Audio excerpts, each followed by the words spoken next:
Chrissie Goodrum with Hunt Country Sotheby's International Realty. I'm a broker and I'm a realtor there. I'm not the owner. I am managing the contracts that come in and review them. And I also sell real estate, meaning I represent sellers and I also represent buyers.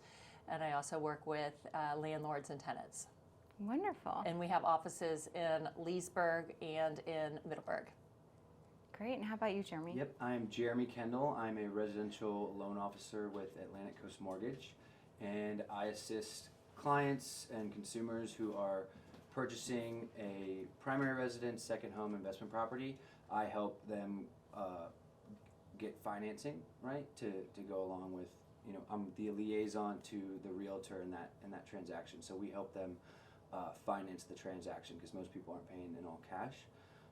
And we are headquartered in Fairfax, Atlantic Coast Mortgages, but I'm licensed in Texas, Florida, Virginia, DC, Maryland, North Carolina. Our team is all over the East Coast, and I think Atlantic Coast itself is in like 35 to 40 of the 50 states at this point. So you guys have a huge representation. Yes, so we try, obviously we do a lot of business in Loudoun County, Fairfax County, the Virginia area, but we also, I've done a bunch of business in Florida, so we try and service as much as we possibly can out in the greater, United States.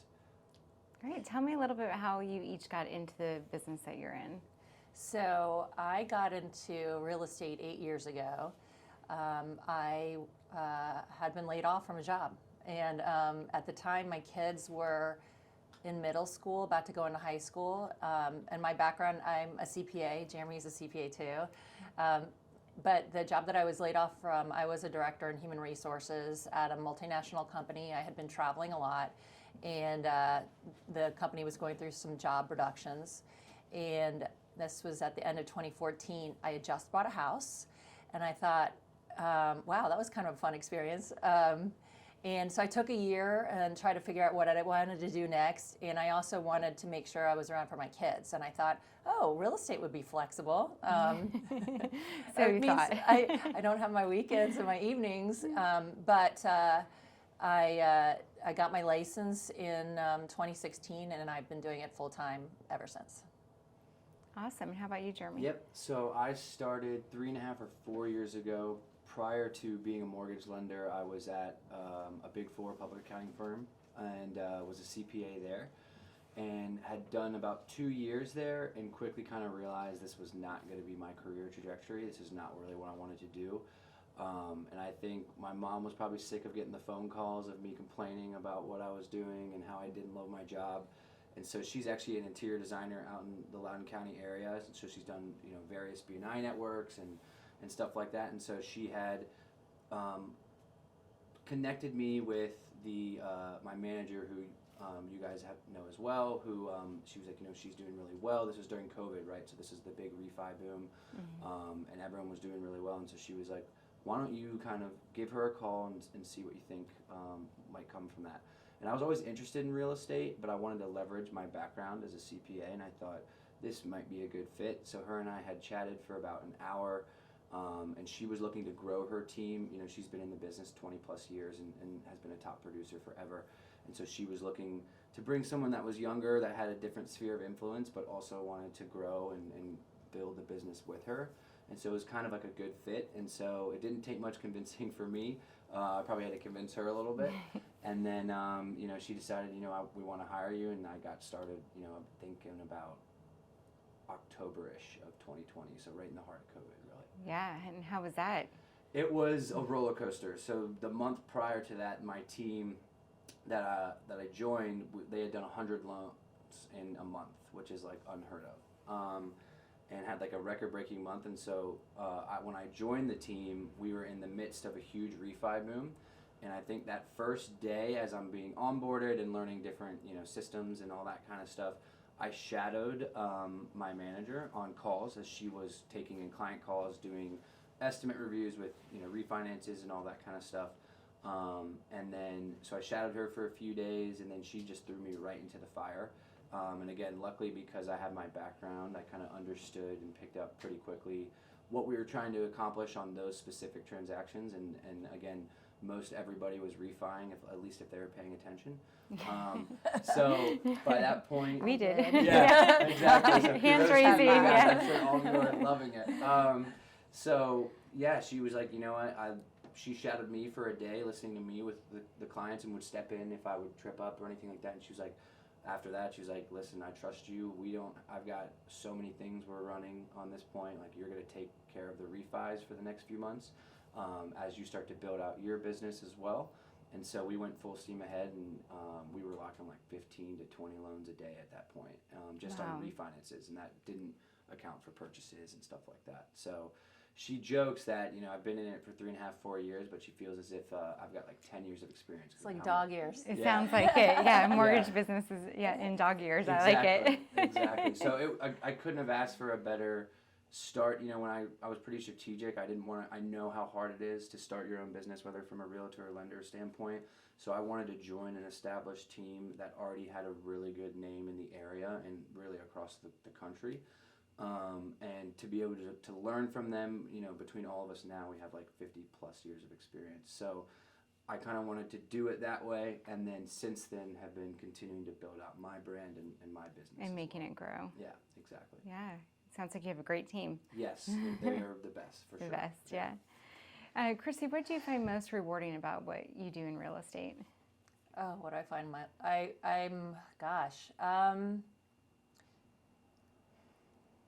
so in terms of the transactions that I do, I love listing properties. I find it very strategic to help sellers sell their properties. And the last listing that I worked on that closed a few weeks ago, I helped a family with selling a home on behalf of a mother who was no longer able to live in the home due to health reasons. So her son had power of attorney, and it was a very stressful move for the entire family because this was a home that his mother had lived in for over 20 years. So hard. She loved the home. Her husband had died a few years earlier, and I was able to help them move her to the next phase of her life, which was it wasn't a fun moment for them at all, but I was able to take the burden off of their shoulders to get this asset to look good on the market, to sell it confidently, and get the proceeds from the sale to help their mother with her health care going forward, and just make sure that they weren't swindled in the deal. So I find listing homes really rewarding. And I also find I just worked with some buyers this past week to close on a home, and they were first-time home buyers. And the market that we're in currently, we have low inventory for the most part. The interest rates are higher than ideal. Teensy bit. Yeah.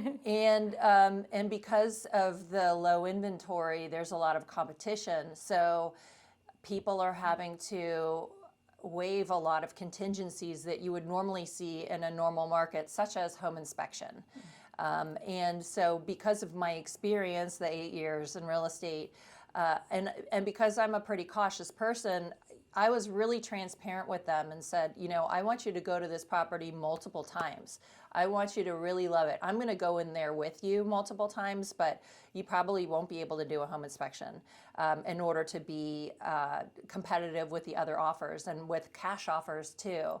And so they continued to maintain, you know, we're confident. And the interesting thing is they were getting some help from a relative to help them buy this house, which was very generous. And their father was actually on the phone with me and in email many times asking me to make sure to take care of their children. And, you know, he wasn't a part of the transaction per se, but I wanted to make sure that I had his backing and his confidence and his kids' confidence, because a lot of this is just, I'm a trusted fiduciary, just like I was in accounting. And I don't want people to have buyer's remorse a day after they make a purchase, a week after they make the purchase, a month after they make the purchase. I'm not looking for the quick deal. I am looking for let's get the best thing that we can with the information that we have. And I'm not going to go away. I want you to be able to contact me, years later to say, this is what we've done with the place, or, we're going to move on. And we liked working with you so much that we trust you to help us again. Yeah, I mean, they're trusting you with one of the biggest assets that they'll ever purchase, right? Yeah.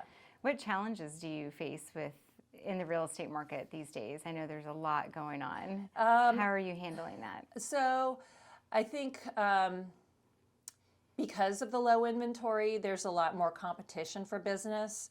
And then working with other agents, I think the barrier to entry to real estate is really low. So you don't have to have a college degree. You just have to have a high school degree. And you have to pass a real estate exam, a state exam and a national exam. And then after that, you have to maintain education credits, CE, on a regular basis. But there are a lot of people that do the bare minimum in our industry, unfortunately. A lot of people that aren't paying attention to rules, a lot of people who are lazy, some people who have been in the industry for a very long time who are used to the way they did it 30 years ago.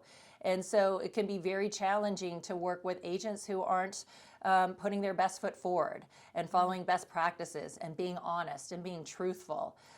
So those are some of the challenges. Challenges that you're overcoming. overcoming. And then another challenge right now is there has been a lawsuit that many people have been hearing about. The National Association of Realtors is embroiled in with respect to buyer agency. And so I think the public may be concerned about what's going on, and some agents are concerned about buyer agency and will buyer agents be paid going forward. I think that's just, to me, ridiculous, because I think that I equate it to if you're going to go to a nice restaurant like Tuscarora Mill, Tuskie's, right? Mm-hmm. I know that if I'm going to go to a nice restaurant and be served, at the end of the meal, I'm going to pay a tip. So if I'm going to go embark on a real estate transaction and get professional representation, I expect that the person that's representing me is going to get compensated. So personally, I'm not really worried about this. I think the best thing to do is just keep on following best practices and distinguish yourself as someone who works with integrity and who does their research and always shows up and does their best. Yeah. And how do you convince people that it's worth hiring a professional real estate versus trying to do it on their own, or going with, just someone they found off of social media without much research? I think that social media is necessary, but I think that it is. I'm over 50. I'm Gen X. So I like social media, but I'm not trying to TikTok my way into convincing people to work with me. I think that's fluff. I do. And I'm not a professional entertainer. I'm not a professional comedian. I'm not a professional dancer. So we might have a fun time here, but I'm, I wouldn't look for a doctor or a lawyer or a CPA on Instagram. Mm-hmm. Right. And nor would I want to hear them tell me about the specific nitty-gritty of their day. Right. And I've seen agents do this, and I think that it's not professional. So I have a really good website that I've worked really hard on. I have a good YouTube channel where I try to do educational videos, and I also network in the community. Jeremy mentioned BNI. I'm in a BNI group, and I try to be as outgoing as I can. I sponsor Morven in the Park, Polo in the Park in the summertime. Yeah. I have a tailgate space. And in my local community, I've been on my HOA as the president for a few years. I do volunteer organizations. I've coached and refereed youth swim teams. So I think that, I want people to always know that I'm a local person that they can trust. Absolutely, and professional and trustworthy. Yes. Yeah, and I ask people for testimonials after we do a transaction, and then just always keep me in mind. And I really appreciate referrals. personal referrals, because that actually means the most. If someone says, I just worked with Jeremy and he was phenomenal, that word of mouth, it just means a great deal. Yeah, the power of word of mouth is huge. Yeah. Absolutely, especially these days, I feel like. Yeah. Jeremy, tell me a little bit about what advice you would give to somebody. I know you got into the industry very young. Mm-hmm. What advice would you give for someone in your demographic getting into this industry? Yeah. So first, I came in with big expectations. I was, I'm 29 now, so I was like 25, 26 when I first started this. And I was like, oh my goodness, everyone my age is going to be buying homes soon. I grew up in Loudoun County. I went to Virginia Tech, and I was, living out in Arlington, so I know a bunch of people from college and a bunch of people from growing up that, are going to immediately want to use me, and, it's going to be great. And everything's harder than you assume it's going to be, right? And so what really, as I started to build out my business, one, you got to pick up the phone and you got to be, put yourself out there. Let people know in your sphere and around you, hey, this is what I'm doing now. This is, the type of business we're looking for. Would you keep me top of mind when that comes out? And then, kind of saying yes to a lot of things, being social, being active in your community, going to events and continuing to, meet people and, let your personality kind of bring out who you are and develop connection with people. So I hit the ground running with that kind of stuff. When I first got in the business, I called agents that were my parents and my older brother's age that I knew were in the business and were established, and reached out to them first. And, hey, this is what I'm doing. Would love to grab coffee with you and just kind of hear, how the real estate market's going for you and all that. So being, progressive in that and reaching out to people and starting that way. And then Chrissie talked about social media. So I agree. I'm not a big TikToker or anything like that. I actually didn't have Instagram until I got into this profession. But since then, I would post about, my line of work and what I do, client reviews and stuff like that. And people I've gone to college with that I haven't spoken with in 8 years probably, I've had 2 to 3 people call me in the past week, asking me if I could help them with, their transaction in Richmond or down in North Carolina or what have you. So I think everyone's social media is different, right? Mm-hmm. And catered and curated in a different way. I tried to focus on posting about client successes and client reviews and testimonials and, showing my audience that the proof is in the pudding, right? You're building In confidence your results. in your audience by consistently showing, hey, X, Y, and Z had a great time and really found value. This is what they said.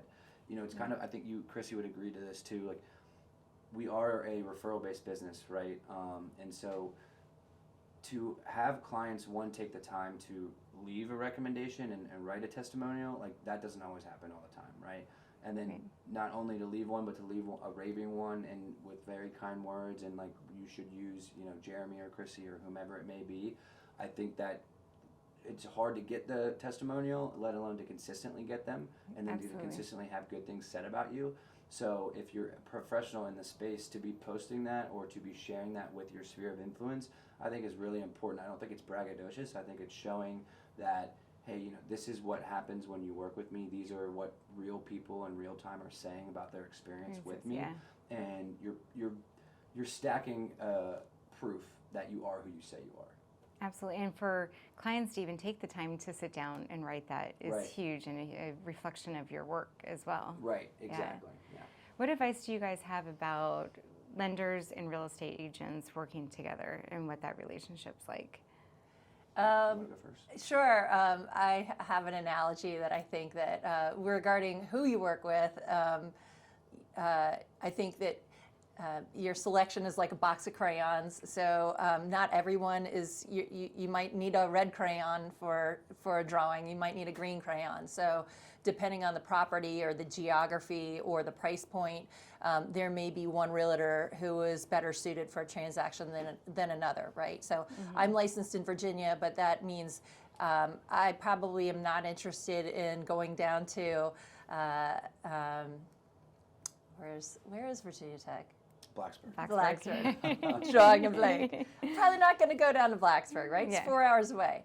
But I'll probably find somebody in Blacksburg who is a realtor, and I will refer you to them. And so regarding lenders, I have a website, and I try to network with lenders, right? So I can't use this same lender necessarily for every client because maybe it's their personality, maybe it's a product, but I try to have a few different lenders on my website where when I have the opportunity to work with a buyer, I'll say, hey, I've got some great lenders who are local that I know, and I want you to, call each of them if you'd like to, talk to them, see how well you vibe together. And it's not up to me to say, definitely use Jeremy. Definitely use him, but because maybe Jeremy's unavailable, maybe he's on vacation, or maybe someone's a different fit, exactly, or a different color in the crayon box, exactly, right? exactly, yeah. And then I guess this might go back to what you asked about earlier, disappointments. Sometimes people who I know well, who I think I would really serve them well, they don't approach me for the business. And I think that can be very disappointing. A neighbor of mine, a friend of mine. Yeah. And I think it's important to just stay humble and know that there may be something else going on in their life that you're unaware of, and just let it go. You could get upset about it, or you could say, hey, something's going on in their life. They didn't select me. I'm not going to beat myself up. I'm just going to wish them the best. And hopefully it goes well. And if it doesn't, maybe they'll circle back to me. Who knows? Yeah, you never know who will come back. Yeah. So to answer your question, I'm going to repeat it back to you. So Advice for seeking out referral partners. Well, just how the relationship works between lenders and real estate so agents. Communication is huge, right? You are, as you said, you're handling a client's probably the biggest transaction that they're going to make in their life. And so having a team with your realtor partner and your lender, having a good communication system there is huge. So for lenders especially, I know responsiveness and communicating and answering the phone when maybe it's past 6 o'clock or whatever the time is, or over the weekend, or you're on vacation, like being available to your referral partner is huge, right? You want to be able to communicate and be a reliable resource for them. So that's a big part of it as well. And then like Chrissy had mentioned, like it's different strokes for different folks. So as if a client comes to me that doesn't have realtor representation and they're seeking my counsel for, who would be a good fit for them, one, obviously you want them to be a good agent. And so like that's probably the minimum. You want that to be the standard that you set, that all of the agents that I work with are really good at what they do and they provide great value. And then personality types, right? I've had agents that are very type A and like very on top of their clients, and I've had some clients who are kind of like they want the chill agent that will like hit them up once a week and do like oddly enough, even though you would want to be super communicative, you've had that before. So personality types and fits and what makes the most sense, where is this person at in their stage of life, and which realtor may be able to relate to them the best and be the realtor especially, I'm kind of sitting back and taking the phone calls at the office or what have you, like they're going out in the field with them and spending multiple hours a day, maybe going to see multiple properties for maybe a week, maybe for 6 months. So you want them to, have a really good vibe and good connection with each other, that, hey, if I'm referring this out to a realtor partner of mine, I know that for however long that they may be spending time with this individual, they're going to really enjoy their experience. And, while they're going to be stressed, you also want someone who can kind of like roll with the punches and make this as smooth a transaction as possible for the client. Because at the end of the day, we've seen a million different things. So when bad news may strike, we may be super calm and the client might be like, well, why aren't you freaking out with me with this? And it's like, well, we've seen had this before. I know it's stressful, but trust me, we will get through this. And so having agents, especially realtors, that handle clients' anxiousness or feelings of being overwhelmed and are really good at mediating that and kind of being a bridge to kind of make them feel better and address the situation professionally and provide solutions, but also provide confidence and a sense of calm. I think that's a huge part when you're trying to match up with clients to realtors and stuff like that. Yeah. Well, thank you both for coming in today. I've so enjoyed our conversation. Thank you, Donna. Thank you. Thank you. It's been great. I appreciate you guys taking the time. Thank you.